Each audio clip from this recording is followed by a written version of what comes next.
Magandang araw po sa inyo lahat, isang panibagong reaction video na naman po ang ating pong gagawin ngayong araw na to. Ang video pong ating gagawin ng reaction video ay mula po kay Melvs Castle. Nasa description po ang link na kanyang video. Mag-subscribe po kayo sa kanyang channel para po suporta po yan sa kanya. Simulan na po natin to, pero bago po ang lahat, kung hindi ka pa nakasubscribe sa aking channel, mag-subscribe ka na para may chance kang mapili at manalo ng cellphone, kasi mamimigay po tayo ng cellphone kapag naabot po natin ng 100k subscribers dito po sa ating channel. 2,000 mahigit na lang po ay marireach na po natin ang 100k subscribers, kaya stay active, subscribe syempre, like this video, comment down below kung ano magiging saloobin mo sa ating papanoorin video ni Melvs Castle. Ang title po nito, President Marcos na bad trip, pinapalayas na ang mga pro-China. Ayun na nga, magsilayas kayong lahat sa Pilipinas. Simulan na po natin to. Let's do this. Pangulong Bongbong Marcos Jr. na bad trip daw ayon yan kay Commodore J. Tariela. Hindi nagustuhan ni PBBM ang pahayag ni Representative Dante Marcoleta. Ito na nga si Marcoleta. Alam na alam po natin yung mga sinabi niyan, di ba? Na wala daw West Philippine Sea. Alam niyo na po yan. Kung kayo ay nakasubaybay po dito sa mga nangyayari po sa atin dyan sa West Philippine Sea o regarding China at ng Pilipinas. Ganyan po yung mga sinabi niya ni Marcoleta. Wala daw kasing West Philippine Sea at sa China daw yan. Ayon kay PBBM, wala atang alam sa batas tong si Marcoleta. Hindi ata alam na may batas na nagsasabing mayroong West Philippine Sea. Tama. Kinikilala pa nga to ng buong mundo eh. Yes. Amerika, Japan, iya at kahit si Russian President Vladimir Putin alam yan. Sipin nyo, no, tumatakbo siya bilang senador. Pero imbis na magpabango siya o magpaano siya sa mga botante, no, sinisira niya. Baliktad yung utak eh, no? Imbis na maging ano siya, maging Marcoleta siya, ano na siya ngayon? Marcolelat na siya. Magiging kolelat to ngayon sa botohan, no? Matatalino po kayo at syempre, lagi kong sinasabi, nasa kamay po natin ang kapangyarihan sa eleksyon, sa susunod na eleksyon, sa senatorial election. Malapit na po yan. Gamitin nyo po yung karapatan natin, no, na bumoto ng tama. 'Di ba? Gamitin po natin ang ating utak. Pag po tayo magpapadala dyan sa mga pro-China. At alam nyo na po yung mga pro-China na yan, no? Kung ikaw ay Pilipino, meron kang paninindigan na ilaban ng ating bayan, wag po nating iboto yung mga pro-China na yan. Pero syempre hindi yan kinikilala ng China. Pero oo, mayroon pong West Philippine Sea at pagmamay-ari yan ng Pilipinas at mga Pilipino. Dapat sa representative na to ay pinapatapon sa China eh. Kampi kasi sa mga Chinese imbes sa kapwa niyang Pilipinong mangingisdang naghahanap buhay doon. Yun na nga eh, diba? Alam naman yun nangyayari. Diba, kawawa yung ating mga mangingisda. Tayong mga ordinary mamamayan, yung mga nangingisda dyan, kawawa talaga. Dahil yan na nga lang po ang hanap buhay, napipigilan pa sila dyan o hindi pa sila makapagpangisda ng malaya sa sarili nating teritoryo. Tapos ganyan yung sasabihin nito ni aspiring senatorial candidate. Ay nako talaga. Binanggit na ito ng ating Pangulong Bongbong Marcos sa nakaraang State of the Nation address. Yes. Ito ay hindi katang-isip lamang. Yes. Ito mga ganitong statement ng isang mambabatas na nag-a-aspire na maging senador ay kapag bigay na maling impormasyon sa ating mga kababayang Pilipino. Tama yun.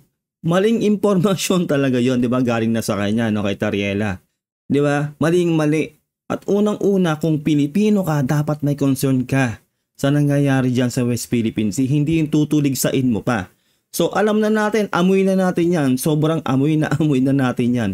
Kung Pilipino ka at maka-Pilipino ka at gusto mong ipaglaban ng ating bayan, alam mo na gagawin sa eleksyon.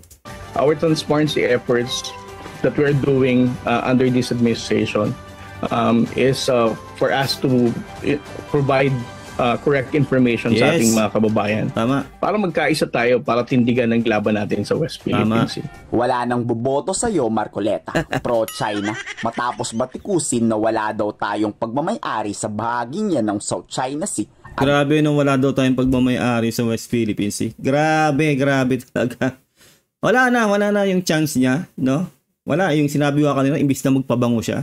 'Di ba ginawa niya yung salita na gano'n? Wala na. 'Di ba? Engot na lang ang boboto dito. 'Di ba? Ganun yun eh. Batikusin na wala daw tayong pagmamay-ari sa bahaging yan ng South China Sea, agad na binawi ang kanyang pahayag. Sa interview sa Net25, mayroon daw West Philippine Sea. Aroy. Oo, sabi yan senatorial aspirant Marcoleta. Sabay cambio no? Yun ang hirap kapag na, nabash na Diba samantalang naigting yung sinabi niya na wala daw West Philippine Sea, wala tayong pagmamayari daw dyan. Ay nako talaga, itong mga pro-China na to. Ngayon wala na, damage has been done, wala na talaga. Kumbaga, ewan ko na lang pag nanalo pa to ay mga bobo na talaga yung Pilipino. Real talk yan Real talkan tayo dito. Kapag ito po ay nanalo, nako talagang na talaga. Iba na talaga yung takbo ng natin ngayon. Ibang-iba sa Horinal na sinabi nito. Sabi niya pa nga, diba, wag na daw tayong mag-imagine na sa atin yan. Grabe. Dahil pagmamay-ari daw yan ng China. Alam mo, kahit na hindi mo pa sabihin West Philippines, atin talaga yun. Iyan po ay nakasulat sa mga treaty na atin pong pinirmahan, kung tawagin ay UNCLOS. Alam mo naman pala bakit hindi ganyan yung una mong sinabi? Hindi ganyan yung una mong pahayag? Tapos ngayon kakambyo siya, para, alam yun nako talaga. Pabago-bagong isip, hindi ganyan ang dapat nating iboto. Kung ganyan pabago-bago ang isip ng isang kandidato, ay kawawa ang ating bayan kasi wala parang pabago-bago isip Tayo ang mismong mahihirapan, tayo mga ordinaryong mamamayan na aasa sa kanilang pamumuno, di ba? Kaya maging matalino po tayo, lalong-lalo na po sa botohan. Sa mga treaty na atin pong pinirmahan, kung tawagin ay UNCLOS. United Nations Convention on the Law of the Sea. So meron tayong 12 miles territorial sea, meron tayong 12 continental shelf. Tama, parang kailan niya lang ni-research yan talagang inano pa niya talaga, dinefine pa niya talaga yung UNCLOS. Alam naman ng lahat ng tao yan. Ay nako, wala na talaga Marcolelat. Exclusive Economic Zone. Atin yun. Malawak, Sa lahat po ng nakikinig, tandaan po ninyo, atin po lahat yun. Kahit ano pong mangyari, hanggang sa huling patak ng ating dugo, ilalaban po natin yan. Aroy, samantala, ay nako, paulit-ulit na po yung sinasabi ko, pero talagang, di ba, samantalang yung unang pahayag niya, di ba, wala talaga Tapos ngayon, babawiin niya. Kasi nga nabash na siya. Alam niyo naman, social media ngayon, di ba, talagang dirik-dik talaga siya doon. Kaya ngayon, nagre-redemption siya, di ba? Ewan ko lang. Huwag po niyo sasabihin na ako'y traitor.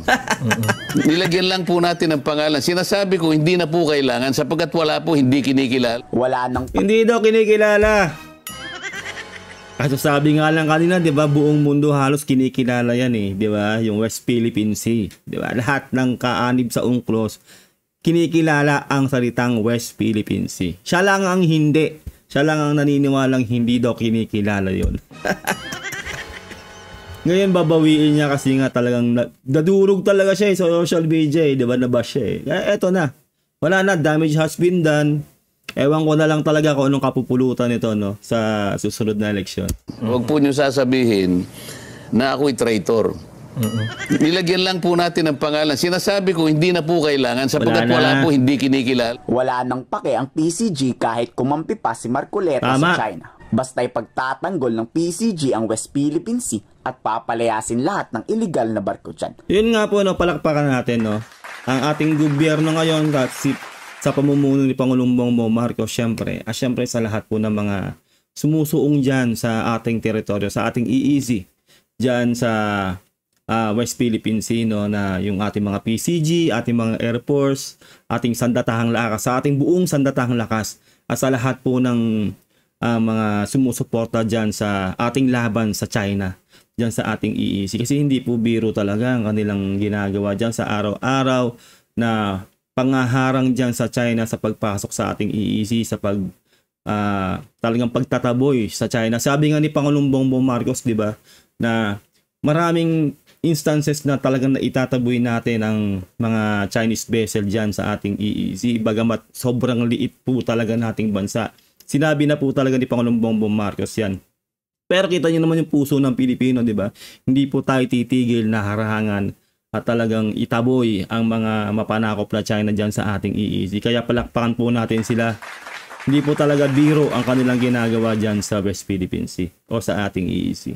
Inaasahan niyang mas lalakas pa ang puwersa ng hukbo ng PCG dahil may inacquire si PBBM na 5 higanting barko mula sa Japan tulad ng BRP Teresa Magbano at 40 na barko ng PCG mula naman sa France. Saka yun nga no, yung Miguel Malvar no, yun na nga, galing naman South Korea yon. Kaya ito yung ginagawa ng ating Pangulong Bongbong Marcos, hindi ba nagpapalakas tayo? Yun po ang kanyang ginagawa.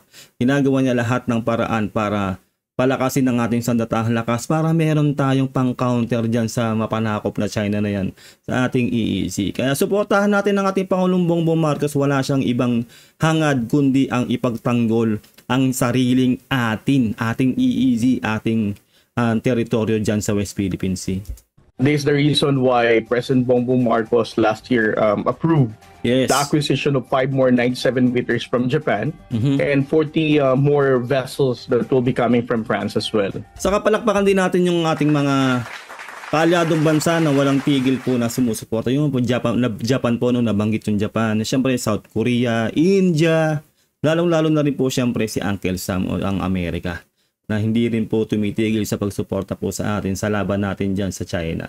Kaya malaking pasalamat po sa lahat po ng sumusuporta sa Pilipinas, hindi lang po sa mga budget o talagang pinupondahan tayo, kundi sa moral support at talagang totoong suporta na kapag naganda leche-leche ay talagang nandiyan po sila para suportahan tayo. I think the silver lining of the statement is again to inform the Filipino people that we are committed in carrying out our patriotic duty in the West Philippine Sea. Kayo, iboboto nyo pa ba tong pro-China na to? Nope. Sa tingin nyo mananalo to sa pagkasenador? Hindi. I-komento sa baba inyong salopi. Ayun lang po no, nagawa natin ng reaction video, ang napakagandang video na to ni Bells Castle. Mag-subscribe po kayo sa kanyang channel, nasa description po ang link ng kanyang video. Huwag mo rin sanang kanilimutan na mag-subscribe sa aking channel. Road to 100k subscribers na po tayo. Stay active, like this video, comment down below kung ano sa loobin mo. Iboboto mo ko ba itong taong to, yung nasa screen natin? Nasa sayo, ikaw mag-decide kung iboboto mo ba siya dahil sa mga kanyang statement, no? See you all sa susunod nating reaction video. Ingat po kayo lahat. God bless and peace out. Bye.